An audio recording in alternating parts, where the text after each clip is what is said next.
Harka fuunee kabajamtootaa fi jaalatamtoota hordoftoota qaroo miidiyaa oduu fi odeeffannoowwan keenya kan biyya keessaa fi biyya alaa isiniif qindeessinee dhufneetiin jirra. Hanga xumuraatti nu waliin akka turtan isin affeerra.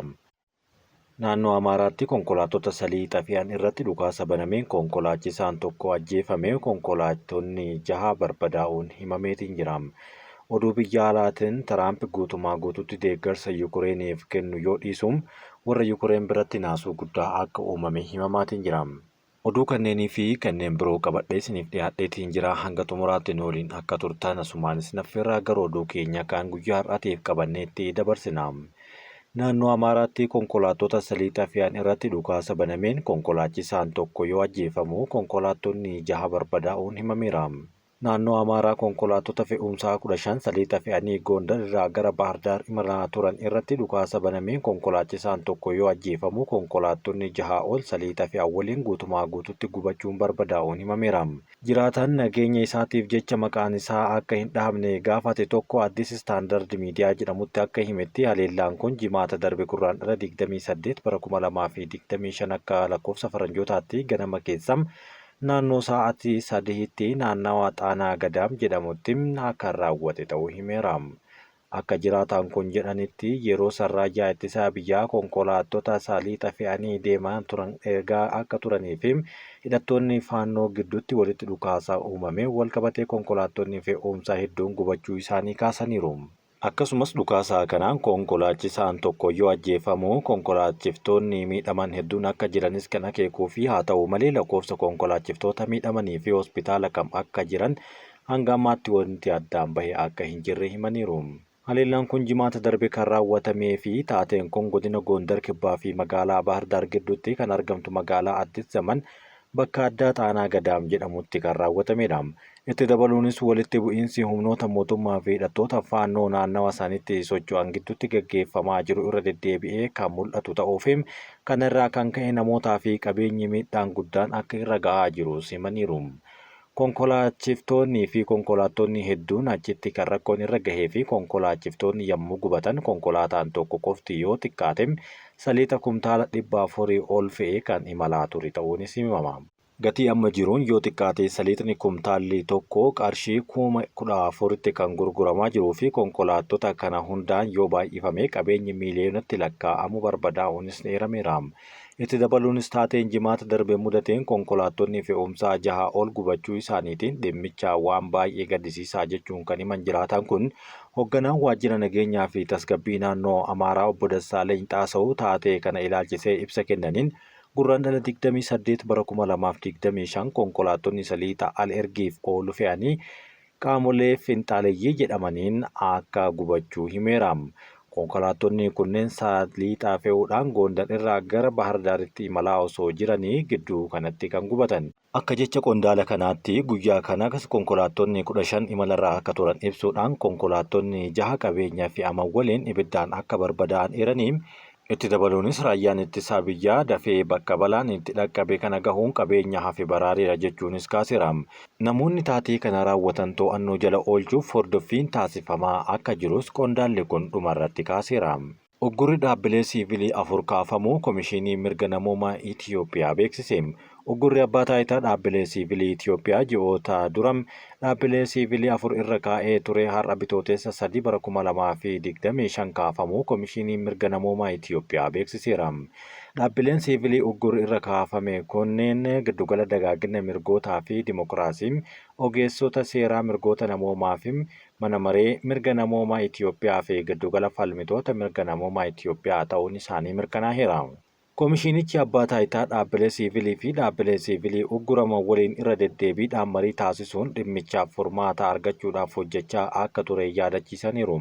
Baatii sadaasaa darbe keessa giddugala dagaagina mirgootaa fi dimokiraasii kaardi kan jedhamu waldaa mirgoota namoomaa Itiyoophiyaa fi ogeessota seeraa mirgoota namoomaaf gochaalee dantaa biyyaa miidhaa irra hirmaatan jedhamuun ugguramanii turuun ni yaadatama. Haa ta'u malee ji'a tokkoon booda muddee 11 abbaan taayitaa dhaabbilee siivilii Itiyoophiyaa uggura dhaabbilee siivilii 3 irraa kaasuu xalayaadhaan beeksisee ture. Kun osuma kanaan jiru uggurri kun erga kaafamee guyyoota 6 booda muddee 18 dhaabbileen 2 giddugalli dagaagina mirgootaa fi dimokiraasii akkasumas ogeessota seeraa mirgoota namaaf kan jedhaman akkaataa akeekkachiisa kanaan dura kennameefiin tarkaanfiiwwan sirreeffamaa hin fudhanne jedhamuudhaan irra deebiin ugguramuun isaanii beekamee ture. Akkasumas dhaabbileen lama uggura kanaan dura irratti ture mana maree mirga namoomaa Itoophiyaa fi giddugala falmitoota mirga namoomaa Itoophiyaa ugguramuun isaanii ni yaadatama. Komishiiniin mirga namoomaa Itoophiyaa uggura dhaabbilee kanneen irratti qorannoo mirga namoomaa bal'aa geggeessuu eeruun argannoo irra gahee fi yaada isaa qaamota dhimmi ilaaluuf qooduu ibseera. Tattaaffii KMNI kunis bu'aa argisiisuun uggurri dhaabbilee hawaasaa siivilii afran irraa ture bitootessa 3 bara 2025 kaafamuu eeruun dhaabbileen siivilii adeemsa kana tumsan dhaabbilee mootummaa fi dhaabbilee hawaasaa siivilii afran galateeffataniiru. Itoophiyaa keessatti buqqaatonni biyya keessaa miiliyoona 3.3 argamuu himame. Itoophiyaa keessa yeroo ammaa kana buqqaatota biyya keessaa qofa buqqa'an miiliyoona 3.3 akka argaman ragaan dhaabbata godaansa idil addunyaa tibbana baase mul'iseera. Buqqaatii kanaaf walitti bu'iinsi sababa ijoo ta'uu seerameera. Waggoota darban keessatti buqqa'iinsi ol aanaa ta'e kan galmaa'e yommuu ta'u keessumaa bara 2021 naannoo Tigraay, Amaaraa fi Affaar keessatti waraanni jiraachuudhaan walqabatee lakkoofsi kun miiliyoona 4.5 gahii ture. Lakkoofsi kun bara 2022 gara miiliyoona 3.1tti gadi bu'us bara 2023tti garuu irra deebiidhaan miiliyoona 4.4tti ol guddachuu argisiiseera. Haa ta'u malee bara 2024tti gara miiliyoona 3.3tti gadi bu'uus dubbatameera. Hanga caamsaa bara 2024tti naannoo Somaalee lakkoofsi namoota buqqa'anii miiliyoona 1 ol kan ga'uu fi Oromiyaa ammoo 800 akkasumas Tigraay 800 olii fi Amaaraa 174 fi naannoo Affaar 81tti aananii sadarkaa irratti argamaniiru.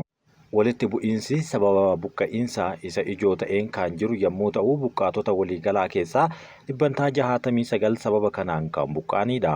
Dhibbantaa 16 kan ta'an hongeen kan isaan mudatee fi rakkoo hawaasummaatiin dhibbantaa 8 fi wantoota haala qilleensaatiin wal qabatan ammoo dhibbantaa 6 ta'uu buqqaatii kanaaf sababa gumaachaniiru.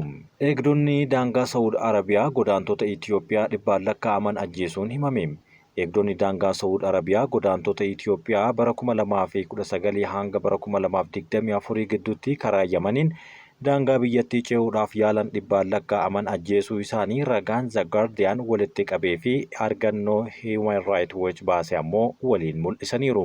Godaantonni hedduun dhukaasa rasaasaa fi meeshaa dhootuudhaan kan ajjeefaman yommuu ta'u kaan ammoo miidhaa saalaa fi qaamaa irra ga'uu namoonni ijaan arganis himaniiru.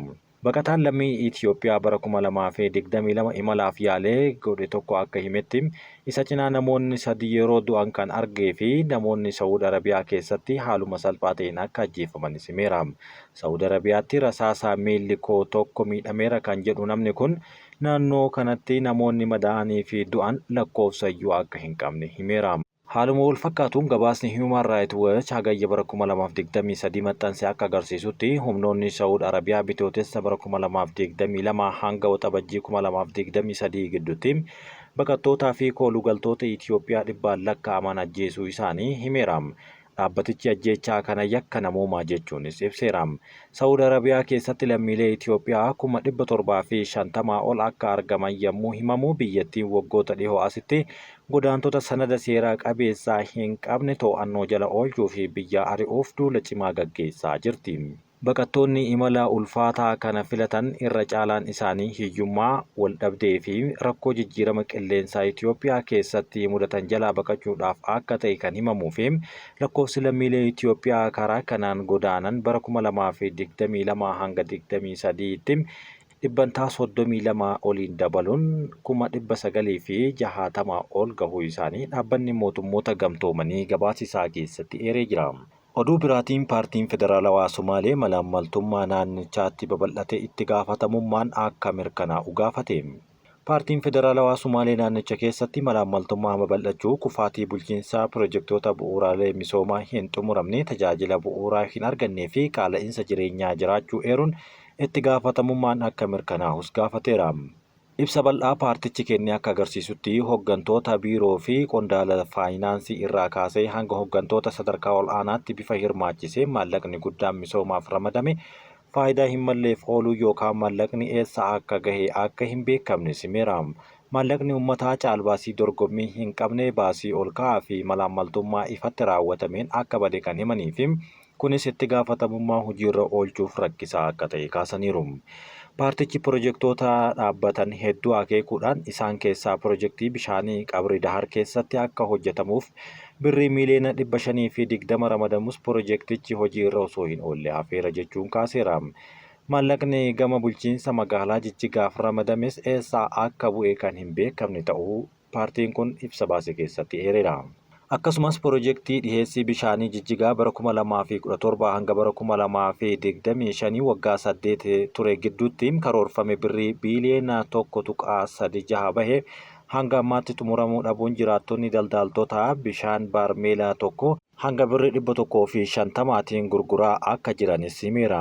Itti dabaluudhaan paartichi kontiraaktaroota daandii kana dhagaa cirrachaa godinaalee akka Shinillee, Qoree fi Jeenar keessatti hojjetamuudhaaf kaffaltii guutuu fudhachuun garuu daandiiwwan kunniin gara tokkoon ijaaramaniiru gara guututti garuu osoo hin xumuramin hafuun dhaabbataniiru. Akkasumas pirojektiin riqicha aanaa Gubii kaffaltiin raawwatamus osoo hin xumuramin hafuu isaatiin lolaan akka diigamu taasisuu ibseera. Ergasii gumaacha dhuunfaatiin hawaasni naannoo sanaa riqicha kana deebisee ijaaruu dirqame jechuun ibsi paartichi kun kenne ni mul'isa. Paartichi magaalaa guddoo naannoo Somaalee kan taate Jijjigaa keessatti lafti uummataa hospitaala, manneen barnootaa fi waajjiraalee mootummaaf kenname seeraan ala nama dhuunfaatiif dabarfamee kenname jedhame keessatti rakkoon bulchiinsa lafaa bal'inaan akka mul'atus akeekeera. Paartichi tarkaanfii duubatti hin deebine fudhatamu malee malaammaltummaan naannichatti bulchiinsaa fi misooma diiguu akka itti fufu akeekkachiisuun aanga'oonni naannoo bulchiinsaa, faayinaansii fi pirojektoota hin xumuramin itti gaafatamummaa akka mirkaneessanis gaafataniiru. Gara oduu biyya alaa irraa qabanneetti yommuu dabarru US deeggarsa waraanaa Yukureen irraa guututti adda kutuu beeksifteerti. Yukureen deeggarsa meeshaalee waraanaa tumsa maallaqaa fi meeshaalee garaagaraatiin gargaarsa isaaniif taasisuun gita kan hin qabne US deeggarsa kana yeroof dhaabu White House beeksiseera. Qondaalli White House akkas jechuun miidiyaa BBC michuu kan ta'e CBS'tti yeroo himan pirezidaantii Yukureen biratti garuu naasuu hamaa uumuun himame. Pirezidaantichi nagaa buusuu irratti akka fuulleeffatanii fi michuuwwan keenyas galma kanaaf akka kutannoo agarsiisan feena. Yeroo deeggarsa dhabnee qorataa jirra tarkaanfiin kun yoo furmaata fida ta'e itti ilaalla jechuun dubbateera. Erga Doonaald J. Tiraamp White House seenanii tarkaanfiiwwan hedduun saffisa kanaan dura hin baratamneen fudhatamaa kan jiranii fi haalonni saffisaan jijjiiramaa jiru. Jimaata darbe pirezidaantii Zelenskii fi Doonaald Tiraamp White House'tti walitti mufatanii gargar kan bahan yommuu ta'u isa booda Ameerikaan deeggarsa waraanaa Yukureen irraa guututti adda kutuu mirkaneeffatteerti. Tiraamp garuu tarkaanfiin kun fudhatamuu ifatti kan dubbatee fi duratti Tiraamp waa'ee deeggarsa Yukureen irraa dhaabuu akka hin dubbanne ibsa godhee ture. Garuu waan itti aanee mudatu hanga ammaatti adda hin baafne itti ilaalla jechuunis dubbateera.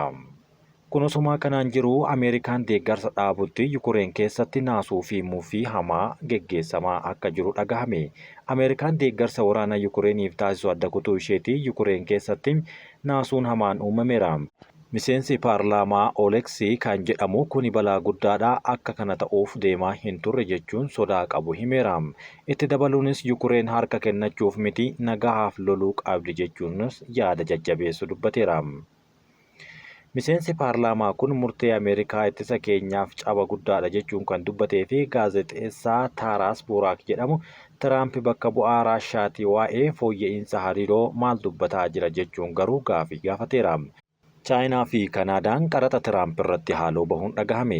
Guyyaa har'aa eegalee qaraxa Doonaald Tiraamp Kanaadaa, Meeksikoo fi Chaayinaa irra kaa'an hojiirra ooluu kan eegalu ta'a. Qaraxa kana Chaayinaa fi Kanaadaa mormuun haaloo bahaa kan jiran yommuu ta'u, Kanaadaan meeshaalee US ofitti galchituu maallaqa doolaara Ameerikaa 107 tilmaamamu irratti qaraxa 25% keessi jechuun mirkaneessiteerti. Chaayinaan gama isheetiin oomishaalee qonnaa Ameerikaa irraa galchitu irratti qaraxa 10% hanga 15 gahuu kan keessu yommuu ta'u, akkasumas qaraxni kun dhaabbilee Ameerikaa irratti akka kaa'amu sosso'aa jira. Tiraamp immoo qorichi fentanyl jedhamuu fi gara US'tti akka hin seenne waan hin dalagne jechuudhaan himatanii oomisha Chaayinaa irra seenu irratti qaraxa 20% guddisuun gahaniiru. Akka Tiraamp jedhutti garuu qaraxa Kaanaadaa fi Meeksikoo irra kaahan qoricha seeraan alaa fi godaantonni US akka hin seenne kan dhorkudha jechuun dubbateera.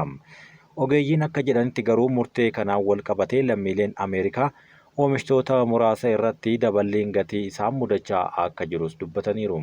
Ergamaan duraanii Ameerikaa gargaarsa dhaabuun baay'ee dogongora jechuun Ameerikaa komate.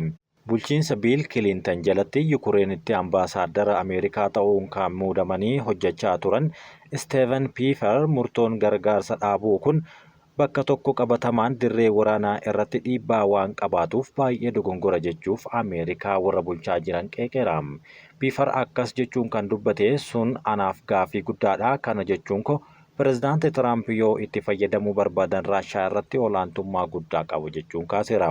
Dinagdee Raashaa irratti qoqqobbii kaa'ame cimsuu danda'a. Qabeenyi baankii giddugaleessaa Raashaa doolaara biiliyoona 300 qabaachuudhaan maallaqa sana Yukureeniif akka dhihaatu biyyoota G7 waliin hojjechuu danda'a jechuunis kaaseera. Pifer itti dabaluudhaan nama baay'ee aartii waliigaltee kanaa dubbachuudhaaf immoo Puutiin waliin olaantummaa isaa cimsuuf homaa hin raawwanne jechuun dubbateera. Inni olaantummaa baay'ee qaba. Gargaarsa Ameerikaan Zelenskii waliin Yukureeniif gooteen amma garuu waan ta'e fakkaataa qaama dogongoraa irratti cimsee dhiibuu fi gadi bu'aa jira jechuun Tiraampii fi warroota isaa waliin Waayit Haawus ta'anii Ameerikaa bulchaa jiran irratti komii qabu kaasee jira. Kabajamtootaa fi jaallatamtoota hordoftoota Qaroo Miidiyaa oduu fi odeeffannoowwan keenya kan guyyaa har'aatiif isiniif qabanne kan hanga ammaatti dhaggeeffattanidhaan waliin turtii waan taasiftaniif galatooma.